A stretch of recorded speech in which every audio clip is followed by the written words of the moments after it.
قرآن پاک میں ہے نا، اے ایمان والو اللہ سے ڈرو اور سچوں کے ساتھ ہو جاؤ. تو اب یہاں دیکھیں کہ مخاطب کس کو کیا گیا؟ ایمان والوں کو. صحیح. اچھا دوسرا کیا؟ اللہ سے ڈرو. اللہ سے ڈرو. اب ایک بندہ ہے وہ ایمان والا بھی ہے، اللہ سے ڈر بھی رہا ہے، پھر بھی اسے کیا حکم ہے؟ سچوں کے ساتھ ہو جاؤ. سچوں کے ساتھ ہو جاؤ. یعنی سچوں کے ساتھ رہو، سچوں کے ساتھ ہو جاؤ. کیا بات ہے. حالانکہ ایمان والا ہے، ایمان والا. اللہ سے ڈر بھی رہا ہے. کیا حکمت اس میں؟ اللہ کے سچوں کے ساتھ ہو جاؤ. اس میں دیکھیے کہ اس میں ظاہر ہے کہ مختلف حکمتیں ہو سکتی ہیں. ایک تو یہ بھی کہ جب بندہ سچوں کے ساتھ رہے گا تو اس سے میں نا کہ بکری اگر ریوڑ میں ہوتی ہے تو بھیڑیا اس پر حملہ نہیں ہو سکتا.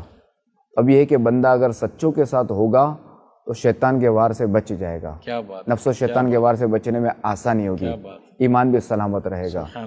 ورنہ جہاں ظاہر ہے کہ یہ اکیلا ہوا تو پھر مسئلہ ہے. آپ دیکھیں کہ جتنے بھی اہل اللہ ہیں نا، جتنے بھی اولیاء کرام ہیں، سب کا کسی نہ کسی سے سلسلہ ملے گا. سب جنوں کسی نہ کسی کے مرید آپ کو ملیں گے، نسبت کنیکٹیوٹی ملے گی. کیا بات ہے. کیا بات ہے. حالانکہ خود ولی ہیں. جی ہاں. غوث اعظم رحمۃ اللہ تعالی علیہ خود کتنے بڑے ولی ہیں، مگر دیکھیں ولیوں کے سردار، ولیوں کے سردار ہیں، حالانکہ مگر کنیکٹیوٹی ان کی بھی ہے، نسبت انہوں نے بھی قائم نسبت انہوں نے قائم کی. کیا بات. تبھی تو ظاہر ہے کہ حضرت علی رضی اللہ تعالیٰ عنہ سے سلسلہ ملا. کیا بات ہے. کیا زنجیر کی طرح ہے. بالکل زنجیر کی طرح. تو یہ کنیکٹیوٹی جو ہے یہ ہونی چاہیے.